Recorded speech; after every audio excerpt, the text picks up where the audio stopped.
Keith, Russell Martin, he may have got a draw today, obviously avoided defeat, but the comments coming in from Rangers fans aren't convinced. Robert says, get rid of him now, he's absolutely useless. And I'm talking about the Rangers manager. Head coach, aye. Ian says, I was taking the draw, but after playing against a very poor Celtic team, 4 draws in 4 games is veering towards a sacking. Worried Life Blues says, Bears need to boycott games and stop buying merch.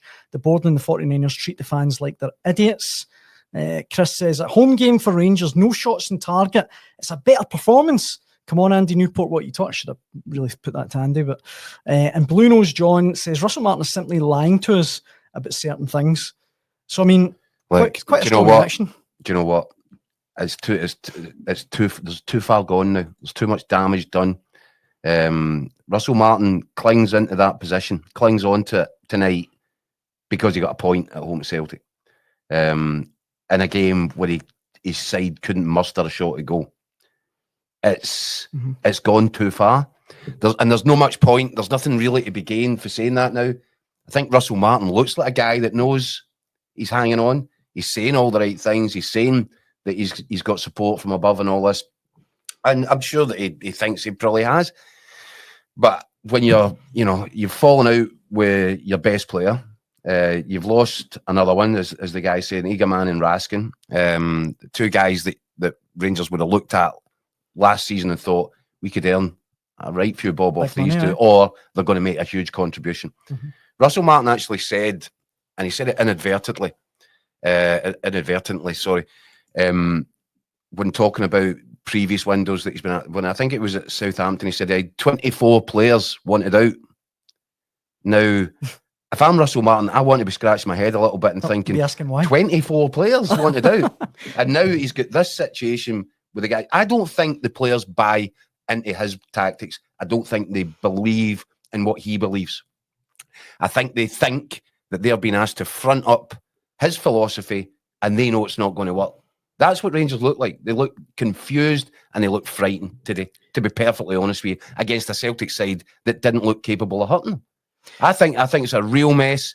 I think that Russell Martin remains in the blue corner for the time being, but he's walking the green mile. I think he's gone. And I think Rangers really need to have a self-assessment period. I said, Daniel, what did I say to you before, ages ago, before even the end of last season? Things will get worse for Rangers before they get better under the new owners. I think there is an arrogance in the way that they've gone about what they've done. I think there's this belief that whether it's on the American side or whether it's Kevin Thelwell and Greta Steinson, is that they believe that they're bigger, they know more about it. Everybody told them Russell Martin isn't a good fit for Rangers, but they thought they knew better. So they went ahead and they pressed on anyway, regardless of what anybody else said. What do you know? They know, the Rangers fans know the environment. They know the standards that are required at their football club. And they had genuine, and as we've seen, perfectly valid concerns. But they didn't care because they believed that they knew better. And I think the arrogant part of it is this belief, as the boys were saying there, that if you spent 5 minutes in England, you'll absolutely breeze it up here because Scottish football is so... They don't have a clue as to the environment, the intensity, the ferocity of this rivalry and what it means to be a player either at Rangers or at Celtic. Unless you really understand that, then how can you possibly know what it is that you're looking for in a player? The recruitment has been, I said when they started off, you can see the strategy. It's going to be really interesting to see now if it works. It's the first window where you've seen Rangers employ a clear strategy in the transfer market. But it is actually reminiscent of the Mark Warburton process where... That didn't go well. It didn't go well. And the players that are coming in don't look to me like upgrades. John in the comments says Russell Martin will be gone by Christmas.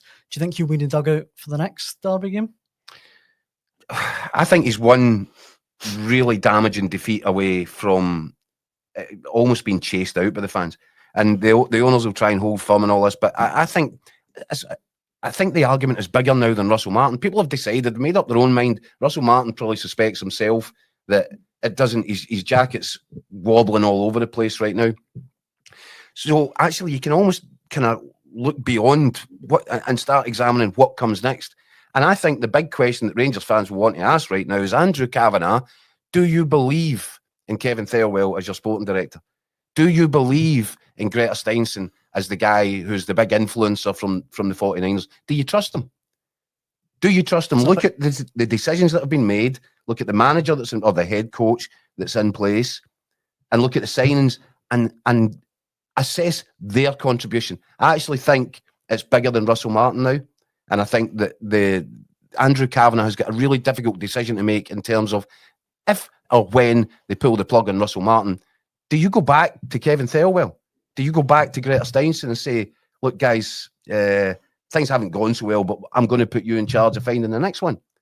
And I see, by the way, the chief executive, Patrick Stewart, has been coming in for a bit of flack that, you know, in terms of Russell Martin's appointment. Patrick Stewart had nothing to do with it. Patrick Stewart was almost neutered, as far as I'm led to believe, in terms of the discussions about, you know, the recruitment process for a new manager. I think he was in the room. I think he was involved in conversations, but ultimately, I don't think he had a say. I think it's Kevin Thelwell and Greta Steinson are the guys that have made this decision. And I'm tempted to say that I think Patrick Stewart might not have necessarily agreed with it before it was even done. And that's the situation that Rangers are in. And I think that is the fundamental issue moving forward.